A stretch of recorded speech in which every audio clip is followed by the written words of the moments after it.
Good morning and welcome to this show, and thanks for waking up with us today. Today we're waking up with Bubba McCants here in the studio. You may have heard about Bubba and his incredible act of love that he did for a friend here recently. Bubba, local realtor, all-around good guy, you donated a kidney to a friend. I did. That's just amazing to me that you would give up a vital organ. Yeah. So someone else could live. It was actually 5 weeks to the day.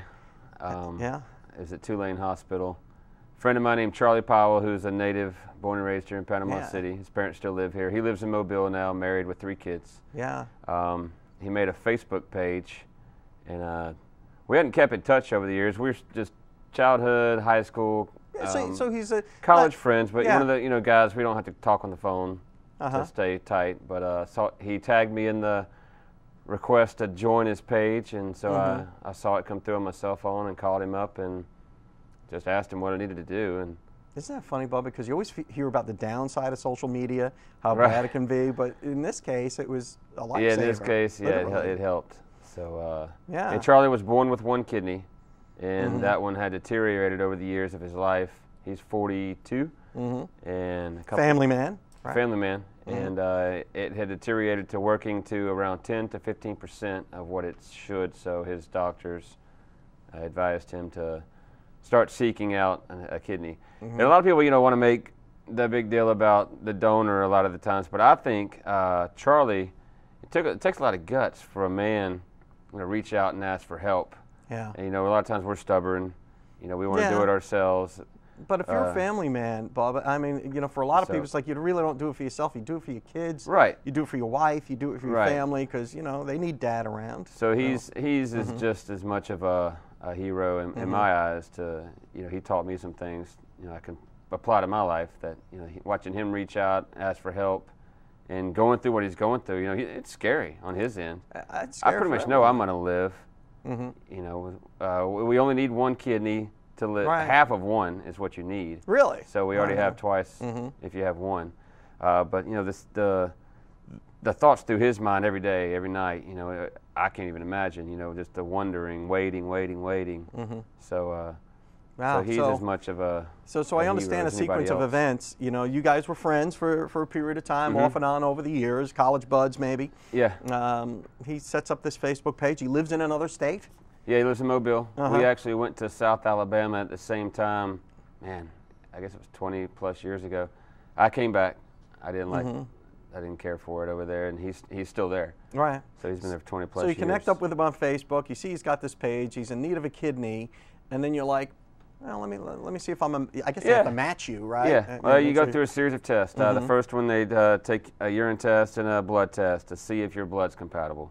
Well, I got the phone call back that the blood matches. So you go back for another blood test and another urine test. Those are here locally. And I forget what they test for the second time, but that was positive. That was good.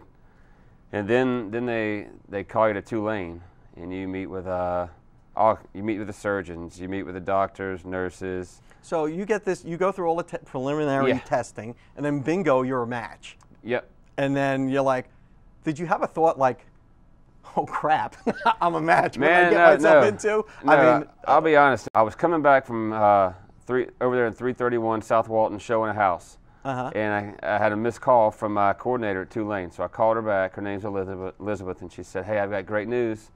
You're a match." And man, I just lit up. I was excited. I was in my truck. So all no by second myself. thoughts or anything. None. You were committed to this thing from the get-go. Otherwise, you wouldn't have gone My to the thoughts Facebook were page, if it was not supposed to happen, God wasn't going to let it. So as soon as I got the call, I called Charlie. Didn't really know what to say. How do you say thank you for? Yeah, thanks for saving my life. Yeah. So, but. So you went to Tulane. You conferred with the surgeons there. And any further testing or anything like that? Man, I had to meet with, like I said, I had to meet with psychiatrists. They want to make sure that you're mentally stable. You're not just being conned into this. So they don't just try to get you in there and take your kidney. They get you in there and they spend a lot of time and a lot of money on you to make sure that you're ready. Well, this is something that you've got to go in with your eyes wide open, I would imagine. Right. And 5 months later, he and I took off the first couple of nights. We had to be at Tulane Monday. the surgery was on Wednesday, so he and I went up together Sunday. Wow. We spent some time together, hung out, and talked. This whole story is amazing. We have to run off to local weather, but on the other side of that, we'll be back with Bubba McCants and his incredible story of donating a kidney to a friend. We'll be right back. Welcome back to the show. I'm here with Bubba McCants, who you may have heard about recently donated a kidney to a friend and literally saved his life. And, Bubba, I don't know what goes into that thought process. I mean, how does your family feel about it? They were supportive. They must be very proud as well. Yeah, we all learned. It was a learning.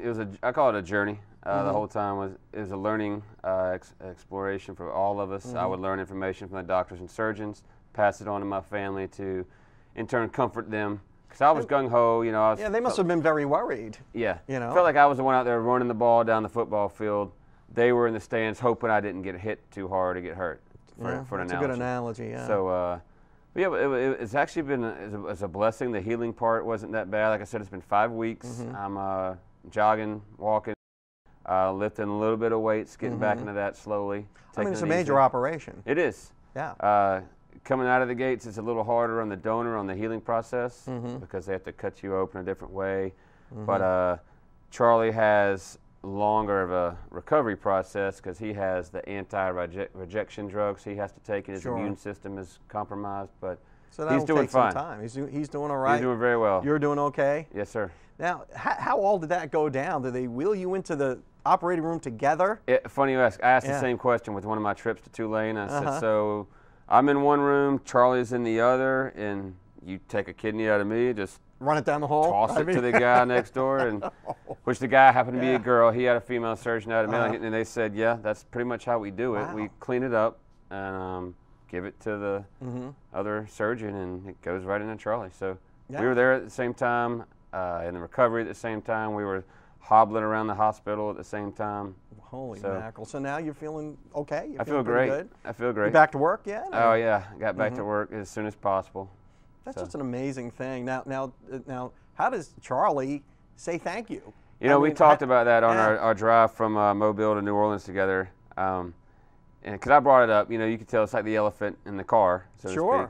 And I said, "You okay with all this? How do you feel?" And he said, "Well, I just, he said, how do I thank you? What do I do?" I said, "Nothing, man. Just pound it out." And what do you do? I owe you a kidney. Right. I said, if you could, you would do it for me. Right? And he said, well, yeah. So we'll just look at it that way. Yeah. So as a person, psychologically and spiritually, it's got to be very fulfilling for you, I would imagine. It is that. It's also very humbling. Now, I want the message to be, I want to be an advocate for the cause, because before that, I didn't know much about it. I was 39 before anybody I knew needed a kidney. So it's just not a big thing that we hear about a lot. So now I feel my job is to spread the word. And it's a problem in America that we could solve. There's about 100 to 110,000 people a year that need a kidney, and we have millions of people here. So a small percentage of our population could give away a kidney and just kind of, all right, well, we're done with something. And other people could live. Right. And they'll go on to have productive lives, and you do it just fine with one kidney too. Right. Yeah, I have plenty, and everything's going good. So you would recommend? I would recommend to do it for anybody. And actually, April is this is National. It's Donate an Organ Month awareness. I know I'm butchering but you know what? But May, June, July. It's all Donate an Organ Month. It is. Bubba, I don't know how to thank you for coming in here and sharing your very personal story with us. And I'm honored to. Thank you for having me. And please let me know if I can help you with your advocacy for these type things in the future. Well, there you have it. We'll be right back after this break.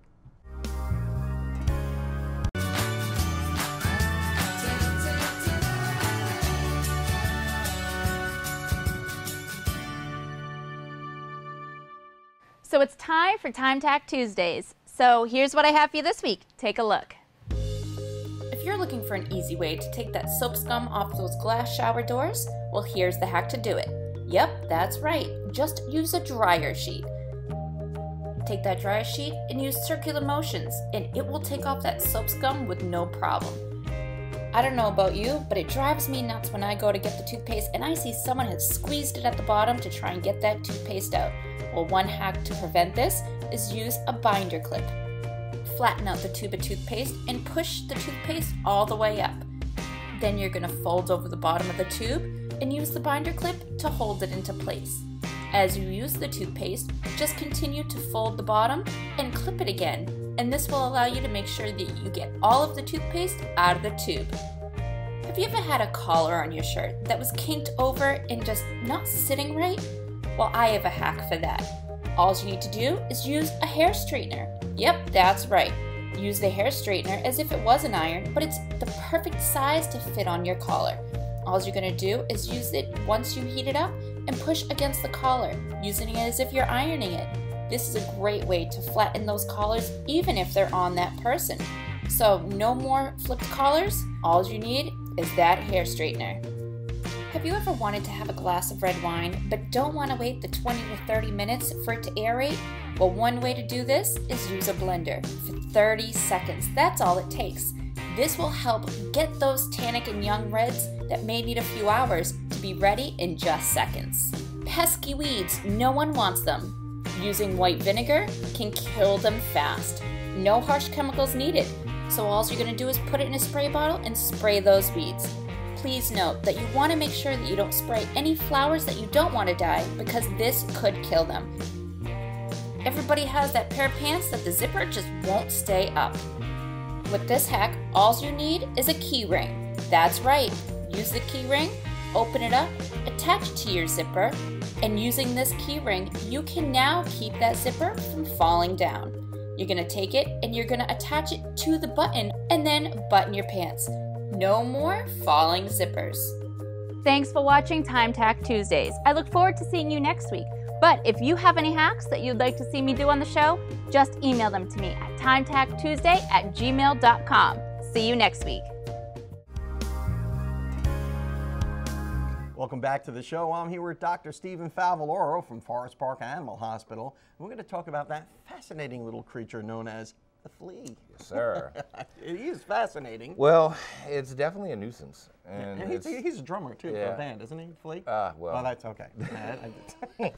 Bring it back. But we're talking about real fleas. Right. Okay. So, yeah, fleas are actually more than a nuisance. I mean, they can be, quite deadly. There's 1,900 species of fleas. But the one that you really need to know the most about is actually called the cat flea. Tennocephalus felis is its name. And it's 99.9% of all the fleas, that you're going to see on any dog, cat, ferret, rabbit, I just never think of fleas as being like fatal. Well, more of an annoyance, a nuisance pest. But so what a flea does, I mean, it sucks blood, and it needs to do that to feed the life cycle.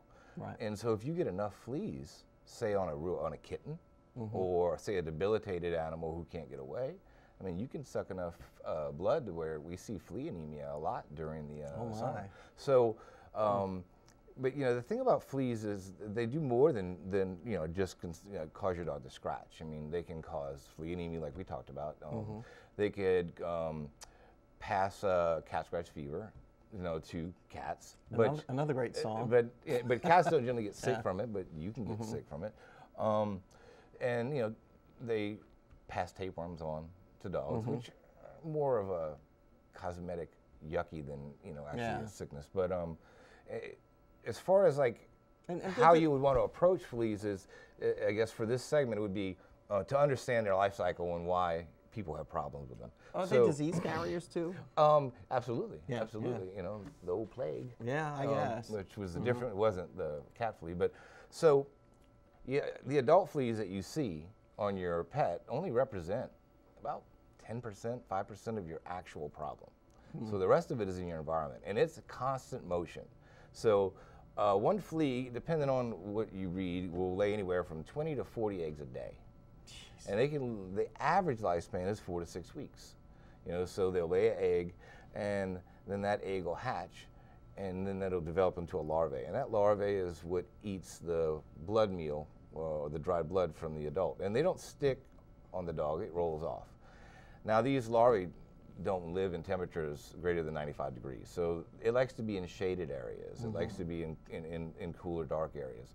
And then and that takes about 9 days, and it becomes a pupae, which goes into a cocoon. And only about 8% of those eggs and larvae actually make it. But once they get to that point, they're almost indestructible. Yeah. So now here's the thing: pupae could live for up to a year. And so in that pupae is an adult flea waiting to come out, but it's not going to come out unless it's, stimulated to. And the things that'll stimulate that is heat, movement, and carbon dioxide. So, one of the things we'll see, like say people have a flea infestation and they kill all the adult fleas and the larvae, but you still have the eggs and you still have the pupae there, and then they go on vacation. 2 weeks, dog gets boarded, and so, there's no living beings in the house, but you still got those pupae waiting for a blood meal.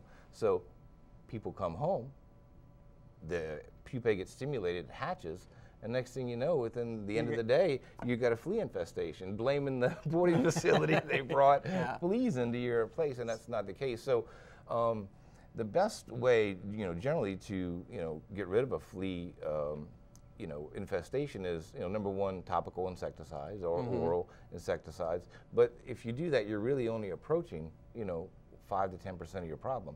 You really need to do some environmental control. And so if you have kids or cats or anything, maybe a professional to come do it in the house, but there's ways that you can do it outside too. And usually I'll tell people, do it every 2 weeks for 3 treatments, and that'll usually break the cycle. And this is a chemical you spray around your house? Well, I mean, it can be, but people are sensitive to that, so that's something I would say, call maybe local pest control for that. But I know what Karen does with little Sandy, she'll put these little drops between her shoulder blades. And that's one typical product, and then that's, once again, the insecticide that's killing the adults. But there have been reports fleas are so bad that they've had like cattle that have died from flea infestations where they sucked all the blood out of them. Boy, what a way to go. Dr. Stephen Falvolo, again, another fascinating and disgusting conversation on our pets, but prevention is the key, and always see your vet. Absolutely. Thanks so much. Thank you. We'll be right back.